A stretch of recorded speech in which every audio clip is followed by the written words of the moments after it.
మిత్రులారా నమస్కారం. నేను మీ డాక్టర్ చిరుమామిళ్ళ మురళీ మనోహర్. ఈ వీడియోలో ఒక ముఖ్యమైన విషయాన్ని మాట్లాడుకోబోతున్నాం.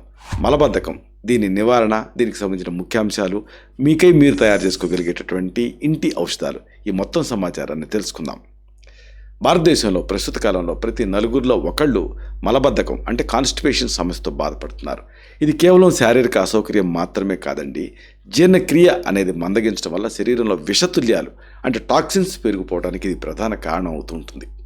స్మార్ట్ ఫోన్లు వాడుతూ గంటల తరబడి కూర్చోవటం, పీచు పదార్థం తక్కువగా ఉండే ఆహారం తీసుకోవటం లాంటివి ఈ సమస్యను తీవ్రం చేస్తున్నాయి. మన పెద్ద పేగు అంటే కోలాన్లో ఈ వ్యర్థాలు పెరిగిపోవటం వల్ల అజీర్తి అంటే ఇండైజెషన్, గ్యాస్, కడుపు ఉబ్బరింపు ఇలాంటి అనేక ఇబ్బందులు వస్తూ ఉంటాయి. ఆయుర్వేద శాస్త్ర ప్రకారంగా మలబద్ధకం అనేది శరీరంలో వాత దోషం అసమతుల్యత వల్ల ఏర్పడుతూ ఉంటుంది. పేగుల్లో పొడిదనం పెరగటం వల్ల మలం గట్టిపడి బయటికి రావడం కష్టం అవుతుంది. ఈ పరిస్థితిని సరిదిద్దడానికి పేగుల్ని లూబ్రికేట్ చేయటం అనేది చాలా అవసరం. లూబ్రికేట్ చేయడంతో పాటు వాతాన్ని తగ్గించే ట్రీట్మెంట్ కూడా అవసరం. సంపూర్ణ ఆరోగ్యానికి పేగుల శుద్ధి అనేది పునాది లాంటిది. ఇక ఈ పూర్తి వివరాల్లోకి మనం వెళ్దాం. మలబద్ధకం రావడానికి ప్రధాన కారణాలు ఏమిటి, ఇది తెలుసుకోవాలి. సంక్షేపత క్రియాగో నిదానశిచ వర్జనం ఉంటుంది ఆయుర్వేదం. అంటే కారణాలు కనుక్కొని సరిదిద్దుకోవటం. శరీరంలో వాత దోషం పెరగటం వల్ల పేగుల్లో ఉండేటువంటి తేమ అనేది తగ్గిపోతుంది. దీనివల్ల మలం పొడిబారుతుంది, విరేచనం కష్టం అవుతుంది. ఆహారంలో తగినంత పీచు పదార్థం లేకపోవటం, అలాగే నీళ్లు తక్కువగా తాగటం దీనికి తోడవుతాయి. అలాగే రాత్రిపూట ఆలస్యంగా భోజనం చేయటం వల్ల జీర్ణక్రియ అనేది దెబ్బతింటుంది. పేగుల ఆరోగ్యం మరి ఆయుర్వేద దృక్పథం, ఇది తెలుసుకోవడం కీలకం. ఆయుర్వేదంలో పేగుల్ని కేవలం వ్యర్థాలని పంపేటటువంటి మార్గంగానే కాకుండా పోషణని గ్రహించే కేంద్రంగా కూడా చూస్తాం. పేగులు ఆరోగ్యంగా ఉంటేనే మనం తిన్నటువంటి ఆహారం రక్తం కింద మారుతుంది. రసరక్త మాంసం మీదోస్తి మధ్య శుక్రాలని సప్తధాతువులు లాగా మనం తిన్నటువంటి ఆహార సారం మారుతుంది. మలబద్ధకం వల్ల శరీరంలో ఆమం అంటే ఒక రకమైనటువంటి విష పదార్థం తయారవుతుంది. ఇది రక్తంలో కలిసి అనేక చర్మ వ్యాధులు, కీళ్ళ నొప్పులకి దారితీస్తూ ఉంటుంది. సరే, మరి ఈ అద్భుత పానీయం, దీంట్లో ఉండేటువంటి శక్తివంతమైన పదార్థాలు, ఇది మనం తెలుసుకున్నాం. ఇప్పుడు మలబద్ధకాన్ని వదిలించేటటువంటి ఈ పానీయంలో వాడే ప్రతి పదార్థం వెనుక ఒక శాస్త్రీయ కారణం ఉంది. ఇవి పేగులపైన ఒత్తిడి తీసుకురాకుండా సహజంగా పనిచేస్తాయి. ముందుగా వీటిలో చెప్పుకోవాల్సింది త్రిఫల చూర్ణం గురించి. కరక్కాయ, తానికాయ, ఉసిరికాయ, హరితకి, ఆమ్లకి, విభేతకి అంటారు. ఈ 3 ఫలాల మిశ్రమం ఈ త్రిఫల. ఇది పేగులకి పోషణ ఇస్తుంది. ఇతర మందులాగా ఇది పేగులను బలహీనపరచదు. శరీరంలో ఉండేటువంటి 3 దోషాలని సమతుల్యం చేయడంలో ఇది అగ్రగామి కింద ఉంటుంది.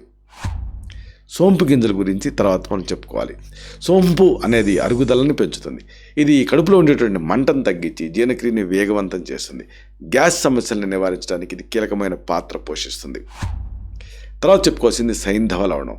వాత దోషాన్ని అదుపు చేయడానికి సైంధవ లవణం అంటే రాక్ సాల్ట్ అనేది ఎంతో మేలు చేస్తుంది. ఇది పేగులలో మలం కదలికలను సులభతరం చేస్తుంది. కడుపు ఉబ్బరింపు ఉన్న వాళ్ళకి ఇది తక్షణమే రిలీఫ్ని, ఉపశమనాన్ని ఇస్తుంది. తర్వాత చెప్పుకోవాల్సిన సౌమ్యమైనటువంటిది ఇంగ్రీడియంట్ ఆవు నెయ్యి.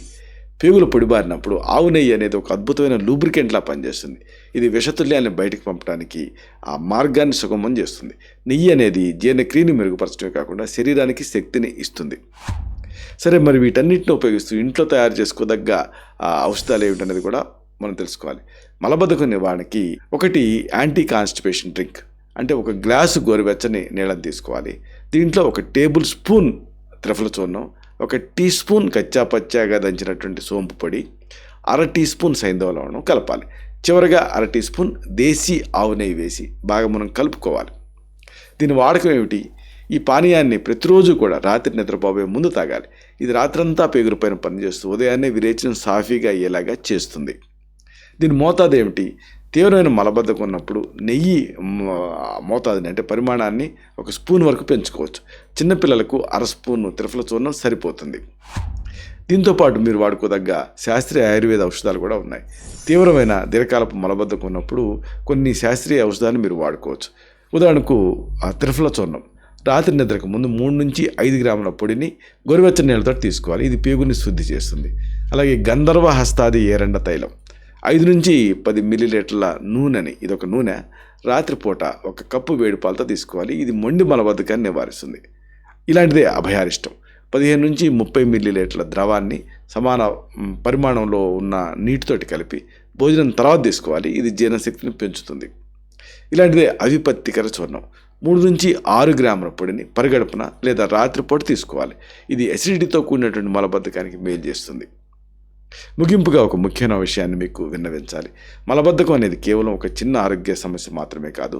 దీన్ని నిర్లక్ష్యం చేశారనుకోండి, భవిష్యత్తులో పైల్స్ అంటే మూలశంక, ఫిషర్స్ ఇలాంటి తీవ్రమైన ఇబ్బందులకి ఇది దారితీస్తుంది.